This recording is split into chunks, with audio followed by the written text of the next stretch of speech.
کیا کرتا تھا روز پریس، اور اس کے اوپر رومال رکھ کے جب میں نے اسے پریس کیا، یہ میں آپ کو نسخہ بتا رہا ہوں، بڑے کام کا نسخہ ہے، گرم استری کے ساتھ اعلیٰ درجے کا جو ہے چیز سینڈوچ بن جاتا ہے۔ تو پھر وہ مجھے کوئی 1 روپے کا پڑنے لگ گیا 5 کی بجائے۔ تو جب میں یہ بات سوچی تو مجھے خیال آیا کہ میں ارسلہ کی مدد کیوں نہیں کر سکتا، اور اس کے ساتھ ہی چونکہ میں ٹیکنیکل چیزوں کے ساتھ بہت وابستہ تھا، جو بھی چیز لینی اس کا مینول سب سے پہلے مطالعہ کرنا کہ مینول کیا کہتا ہے، اس کے مطابق میں اس کو استعمال۔ دنیا کا سب سے پہلا ٹیپ ریکارڈر جس میں آواز بھرتے تھے وہ میں نے خریدا، سب سے پہلے لاہور میں لایا، یعنی آپ کے یہاں اسٹوڈیوز میں بھی نہیں آئے تھے، خیر تو اتنا شوق تھا ان کا۔ تو میں سوچ رہا تھا اللہ مجھے معاف کرے کہ جب بچہ پیدا ہوتا ہے تو اس کے ساتھ اس کا مینول کیوں نہیں آتا۔ میری آرزو تھی، ایک دل کی پکار تھی کہ یا اللہ اس کا کوئی مینول ہو، اور میں دیکھوں کہ یہاں جہاں خرابی ہے، یہاں جہاں ٹانکا لگانا ہے، جہاں ڈبری بدلنی ہے، یہاں نے ایسے ایسے پیچ کسنا ہے، اور یہ میرے سامنے بیٹھ کے کھیلنے لگے۔ لیکن کوئی مینول ایسا نہیں آتا جو اس کے جسمانی عارضوں کو دور کر سکے۔ ایک مینول آتا ضرور ہے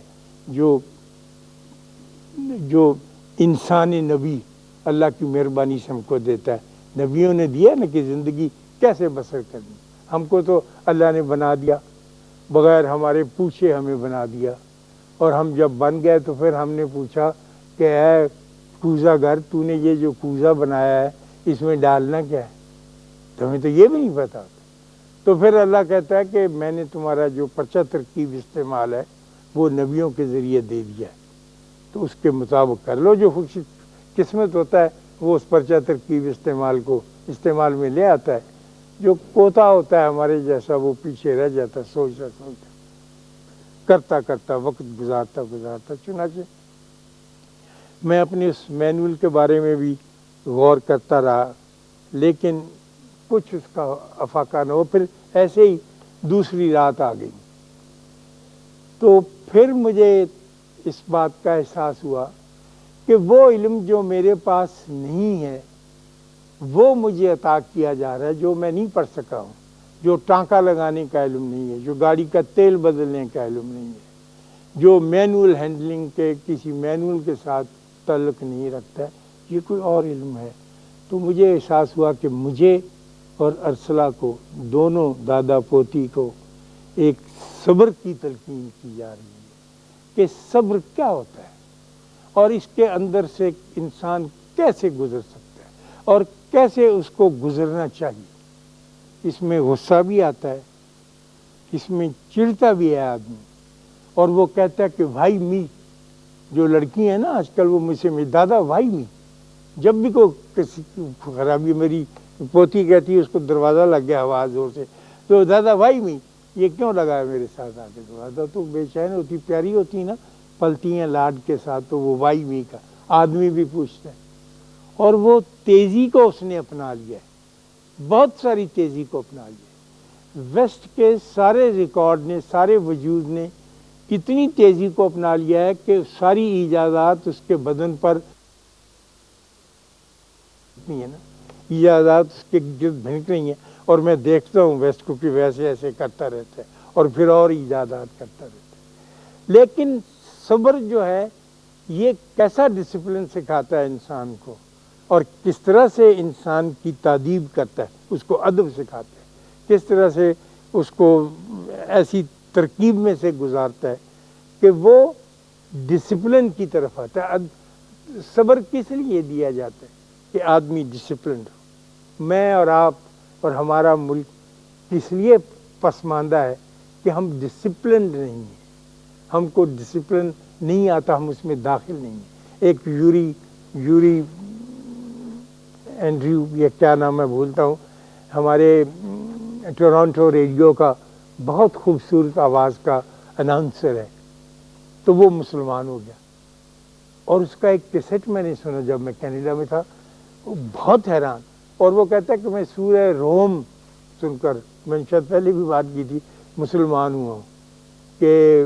دنیا نے یہ کہا کہ ایران فتح ہو گیا، اور ایران فتح بھی ہو گیا تھا اور رومی ہار گئے، لیکن اللہ کہتا ہے نہیں، یہ غلط ہے، رومی فتح یاب ہوئے، اور کہتا ہے بالکل تاریخ بتا رہی تھی کہ ایران کو فتح ہوئی، لیکن 6 دن کے بعد پانسا پلٹ گیا اور رومی فتح یاب ہو گئے۔ یوری کے دل پہ کچھ ایسی گزری کہ وہ خیر، تو یوری سے میں نے کہا، میں اس سے ملنے گیا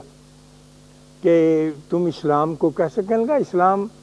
it is written on the wall, the future is Islam, it belongs to Islam. میں نے کہا کیسی بات کرتے ہو، ہمارے وہاں بھی ایسی بات ہوتی ہے، اس کی کوئی بنیاد نہیں ہے، کوئی منطق اس کے پیچھے نہیں۔ اس نے کہا ہاں منطق اس کے پیچھے نہیں ہے، لیکن اس کے پیچھے ایک اور چیز ہے۔ وجہ یہ ہے کہ اسلام جو ہے یہ ایک اور طرح کا مذہب ہے، تم لوگ نہیں اس کو سمجھو گے، تم نے پتہ نہیں کیوں اختیار کر رکھا ہے۔ میں کئی دفعہ دیکھتا ہوں بنگلہ دیشی، انڈین، پاکستانی آتے ہیں تو یہ تو ایک بڑی خوبصورت اعلیٰ درجے کی اور بڑی اس نے تعریف، میں نے کہا میری ذہن میں نہیں آ رہی یہ بات۔ کہنے لگا جب امریکہ کے 2000 بندے مسلمان ہو جائیں گے، بلانڈ، سنہرے بالوں، گورے، اور کالے نہیں، اور 1000 ہم ہو جائیں گے کینیڈین، اور 600 اسکینڈینیوین کنٹری کے، تو پھر ہمارا قافلہ چل نکلے گا، تو ہم پھر لوگوں کو بتا دیں گے کہ اسلام کیا ہے۔ تو میں نے کہا ہماری تعداد، ہم تو ماشاءاللہ اکیلے ہی 14 کروڑ ہے۔ اس نے کہا نہیں سوری، آپ انڈسپلنڈ پیپل ہیں، تو انڈسپلنڈ نہیں بتا سکتے، اتنا بڑا بوجھ نہیں اٹھا سکتا، آپ نہیں اٹھا سکتے۔ تو میرا دل خواتین و حضرات دکھ سے بھر گیا کہ اتنی بڑی فتح ہوگی، کبھی ہوگی، میں شاید نہ ہوں، آپ نہ ہوں، لیکن کیا ہم اس میں شریک نہیں ہوں گے؟ تو میں نے یوری سے کہا یار یہ تو ہمارا بہت پیارا دین ہے، تو تم اکیلے ہی پہلے بھی تم کامیاب رہے جب گورے ہو، دنیا داری میں بھی، اب جب یہ وقت آئے گا اس میں بھی تم ہی کامیاب رہو گے۔ اس نے کہا کیا کریں، یہ ہماری بس اللہ نے لکھ دی بات۔ تو میں نے کہا ہمارا ایسا کچھ نہیں۔ کل کا نہیں، تم پھر ایسے کرنا، تم ہاتھ اوپر اٹھانا اور اونچی آواز میں کہنا آئی ایم آلسو مسلمان تھا، تو ہم تم سے کہیں گے کہ اچھا جلی بستر اٹھا کے پیچھے پیچھے چلتے آؤ، تم سے ہو نہ ہوانا تو کچھ نہیں، آتا تو کچھ نہیں، ڈسپلن کر نہیں سکتے، یا ہو یا تو ناچ سکتے ہو، یا رو سکتے ہو، یا قتل ہو سکتے ہو، یا قتل کر سکتے ہو، تو یہ تو ڈسپلن کی بات۔ تو اللہ صبر سکھاتا ہے، میں نے اپنے طور پہ محسوس کیا، اور وہ مجھے اور ارسلہ کو، ارسلہ جب بڑی ہوگی، میں کہا اب تو ماشاءاللہ وہ 18 برس کی ہے اور نیوکلیئر فزکس کی بڑی اچھی طالبہ ہے، اور میں کہتا ہوں اللہ کے واسطے یہ نیوکلیئر فزکس نہ پڑھ تجھے پگڑی نہ لے لو، بہرکیف یہ تیسری بات ہے۔ تو وہ کہتی نہیں دادا مجھے بہت پسند ہے میتھمیٹکس میں بچی، تو وہ ہمیں سکھانا تھا اس کو آگے چل کے، مجھے اپنی اس عمر میں، کہ بھائی یہ جب تک تم کو صبر کرنا نہیں آئے گا اور اس مینول کو پڑھنا نہیں آئے گا اور اس کے اوپر ثابت قدمی کے ساتھ چلنا نہیں آئے گا۔ ایک صبر ہوتا ہے جو چٹھے پڑھ کے کہتے کہ ہاں ٹھیک ہے جی پھر کوئی گل نہیں، اللہ نے کیا صبر ہی کر لیں، یہ مجبوری کا نام صبر ہے کہیے گا، تو وہ تو صبر نہیں، وہ تو آپ کو ڈسپلن سکھا۔ تو اس دکھ میں سے میں گزرتا گیا، اور پھر اللہ نے فضل کیا، اور مجھے سمجھ نہیں آئی یہ بات، میں دفتر آیا ہوا تھا، میری بیوی نے ٹیلی فون کیا کہ وہ کوئی ریزن آج تک نہیں پتا، کوئی وجہ آج تک معلوم نہیں ہے سکی۔ اس نے کہا کہ اس کا بخار اتر گیا، اور وہ مٹی کے کھلونے جو آپ اس کے لیے بہاولپور سے منگوائے تھے بڑے چھوٹے، ان کے ساتھ بیٹھی کھیل رہی ہے، ایک کا پانی دوسرے میں ڈال رہی ہے، دوسرے کے۔ تو میں دفتر میں سارا کام چھوڑ کر تو بھاگا آیا، اور وہ حیران رہ گیا کہ یہ، اور پھر میں نے اللہ کا شکریہ ادا کیا، میں نے کہا میری وہ ساری باتیں معاف کی جائیں، اور یہ جو درس آپ نے دیا، میں پتہ نہیں ثابت قدمی سے اس پر قائم رہ سکوں گا یا نہیں، لیکن میں اس درس کے ساتھ ہوں جو مجھے ارسلہ نے عطا کیا ہے اور جس کو آپ نے ہمارے پاس بھیجا ہے۔ اسی طرح اللہ نے، آج میں دیکھتا ہوں اسی ارسلہ کی طرح میرا ملک مجھے ارسال کیا تھا، یہ کوئی ہماری کوششوں کا نتیجہ نہیں ہے، ہم نے کچھ بڑے کام نہیں کیے ہیں، یہ اس کی مہربانیاں تھیں،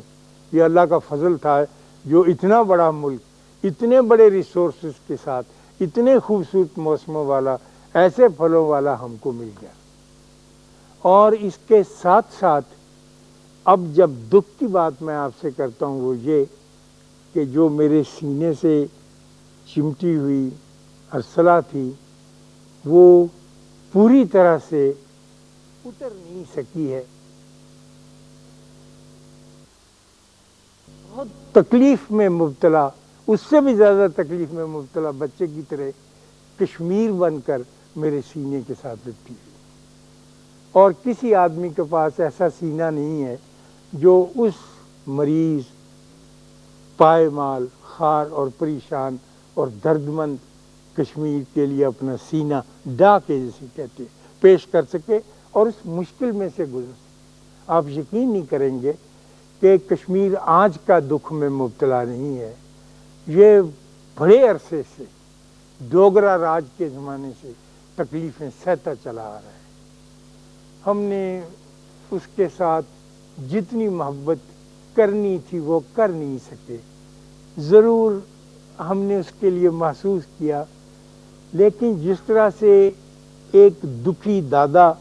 اپنی ارسلہ کے لیے محسوس کرتا ہے یا کرتا رہا ہے ویسے نہیں کر سکے۔ تو بڑی آرزو یہ ہے کہ سیاستدان اور لیڈر وہ تو وہ محبت عطا نہیں کر سکتے، وہ اپنے کچھ اور کاموں میں لگے رہتے ہیں، لیکن لوگ جو ہے اگر یہ اجتماعی طور پر اپنی محبت کو جمع کر کے اپنے اپنے گھر بیٹھ کر اپنی اپنی دل بستگی کے ساتھ اس کشمیر کے لیے دعا ہی کہ دیکھیں ہمیں اتنا وقت بھی نہیں ملتا، ہم نے اپنی زندگی ساری طویل زندگی میں کسی رات کبھی 9 بجے بیٹھ کر خالی اس کشمیر کے لیے دعا نہیں کی جہاں پچھلے 10 برس میں 1000 نئی قبریں بن چکی ہیں، پچھلے 10 برس میں تو کچھ گزرا ہے نا، اس پر کچھ ہوا ہے۔ تو اگر اس طرح سے ہو سکے کہ ہم کوئی اس پہ کوئی عملی قدم ایسا نہیں اٹھاتے جیسا کہ سیاستدان جانتے، لیکن جذباتی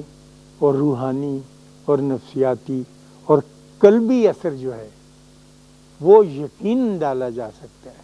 اور جب آپ میں ہم سب مل کے ڈالیں گے اپنے خالی لمحے میں تو میں آپ کو یقین دلاتا ہوں کہ آپ کے ہر گھر میں یہ ٹیلی فون بجے گا کہ کشمیر آزاد ہو گیا ہے اور اپنے کھلونوں کے ساتھ کھیل رہا ہے جو پھولوں کی صورت میں اس کی ساری وادی میں پھیلے ہوئے ہیں۔ یہ بوجھ تھا کئی دنوں کا میرے دل پر جو میں نے آپ کی خدمت میں بیان کر دیا۔ اللہ آپ کو آسانیاں عطا فرمائے اور آسانیاں تقسیم کرنے کا شرف عطا فرمائے۔ اللہ حافظ۔